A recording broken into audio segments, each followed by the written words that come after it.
Hey everyone, I'm Majin Bey, and welcome in to World Tour Weekly, your one-stop shop for all competitive Flesh and Blood news. It's an exciting time to be a Flesh and Blood fan with the Super Slam World Premiere this last weekend, pre-release events next weekend, and ProQuest events coming up quickly. Let's get into it.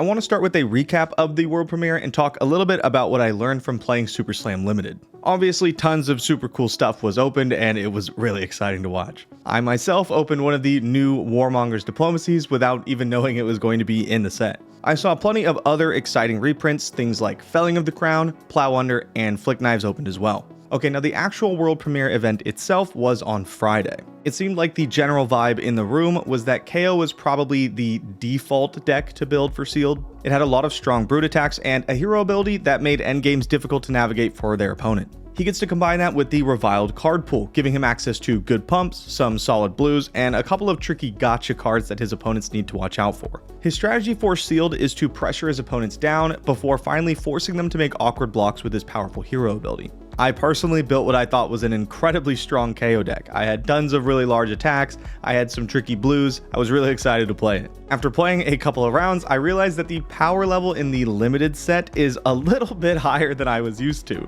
That meant that my incredibly strong KO deck was actually more of a mediocre KO deck. The format was a lot of fun and had a ton of what I would call splashy moments, meaning that there was a lot of very strong, very swingy plays pretty often. This could look like anything from a bunch of Auras of Suspense going off at the same time, powering one mega attack, to a single card blocking for ridiculous amounts, completely stuffing any offense. The most surprising thing to me and to a lot of other players that I talked to was that Tough Nut was actually really solid. We saw the deck in action on the stream where Simon Nielsen and Peter Bedensic played in round 4, both undefeated on the hero. It seems like a lot of other players noticed this because Tough Nut was actually the most represented deck in day 1 of the calling. The strategy seems to center around getting more value out of each card in your deck. You do this by having a higher average power on each card, strong clash abilities, and of course taking advantage of toughness tokens. When the deck is performing as planned, it seems like it always has really solid but never super great turn cycles. This eventually grinds your opponent down and generally ends up winning through some sort of active fatigue. Contrast this with the Guardians, which look to set up and deliver extremely powerful turns by stacking a bunch of setup together, instead of trying to drown their opponents in constant value. Goliath in particular took me a while to get a feel for how the deck is supposed to operate and what I'm supposed to be doing with it. My initial impression was that the hero wanted to be hyper offensive because his text makes it a little bit more difficult to defend properly. I was incredibly surprised to learn that he actually blocks pretty well. Not only that, but the play pattern of blocking with 2 cards, activating his hero ability, and sending back a strong 2-card hand was much better than I had initially expected.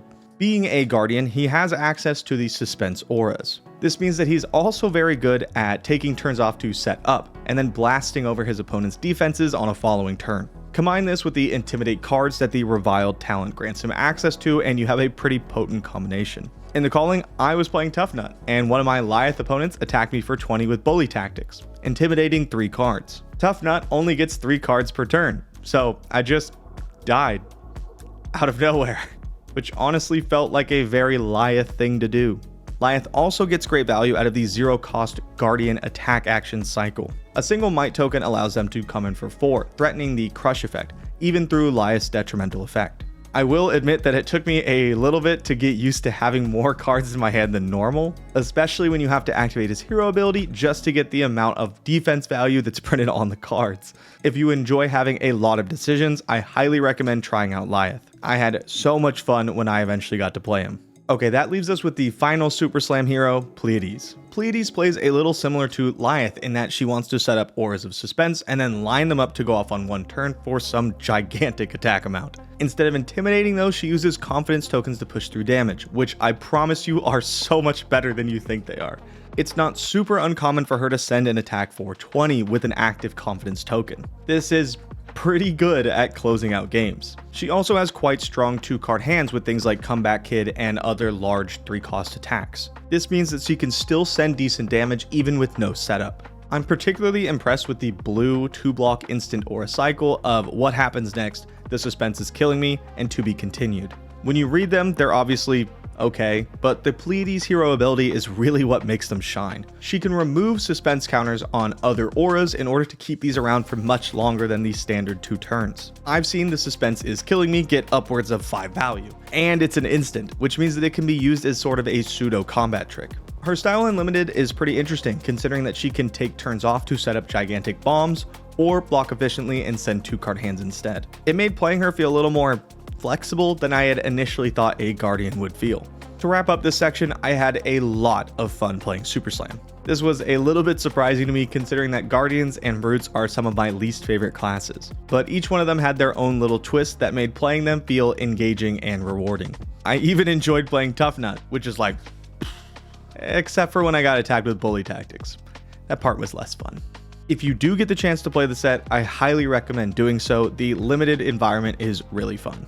Speaking of, pre-release events are starting this weekend. This is the first time we're going to have the new pre-release kits, and like I mentioned, the Super Slam limited format is super fun. So make sure you get out to your local game stores and give it a go. Okay, now that I've spent half the video talking about my experience, let's discuss the champions and today's weekend winners.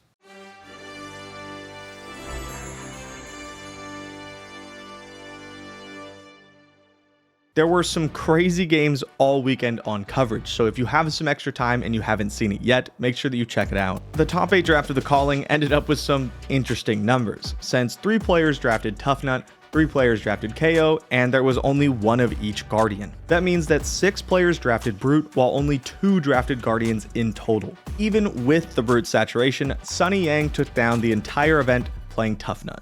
Also worth mentioning that this is the first ever Canadian calling, and both players in the grand finals are Canadian. So we got to see a nice little hometown hero showdown at the end. A bit ago, I talked about how Jacob Clemens has been on an absolute tear recently and has been catapulting up the World Tour leaderboard. I mentioned that he only needed a few more big finishes to catch up to Brody Spurlock, and finishing in the semifinals here is definitely going to help. As of right now, Jacob is only 21 points away from taking the first place spot. It's incredibly exciting that we could have a photo finish at the World Championship. The calling wasn't the only big Super Slam event of the weekend though. The Battle Hardened was also Super Slam limited, and Tigran Gregorian walked away the champion. Congratulations again to all of our weekend winners. We had a lot of great moments in the event, but one of them stood out to me in particular, so let's take a look in today's Razer replay.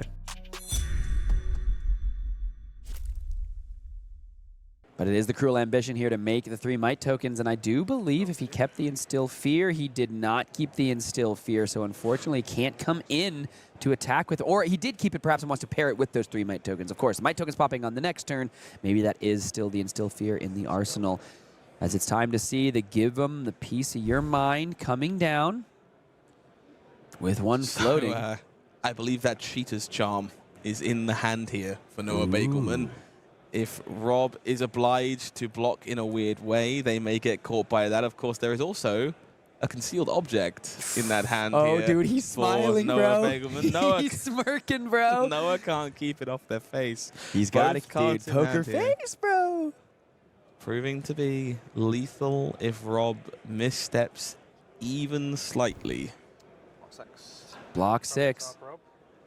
From the top rope, concealed object comes down, and it earns the fist bump, as even though there were some turns that were unexciting and uninspiring, Noah Bagelman giving us a moment of dramatics here in the first round of the day and taking it down. Once again, make sure that you go back and watch the coverage if you haven't already. It was a really great event. We're going to skip the metagame minute for maybe the first time ever, since Super Slam hasn't technically released and we don't really have any constructed events to talk about. That being said, it does seem like Super Slam is going to make quite the splash in the classic constructed format, so I'm looking forward to next week when I have more information to share with you. For now, let's focus on what's coming up. As I mentioned before, pre-release events are this weekend and Pro Quest events are coming up soon, so it's probably a good time to give your local game store a call. Further in the future, we have the World Championship coming to Philadelphia in mid-November. We also now know a little bit more about all the fun things that come with the packages that you can get for the event.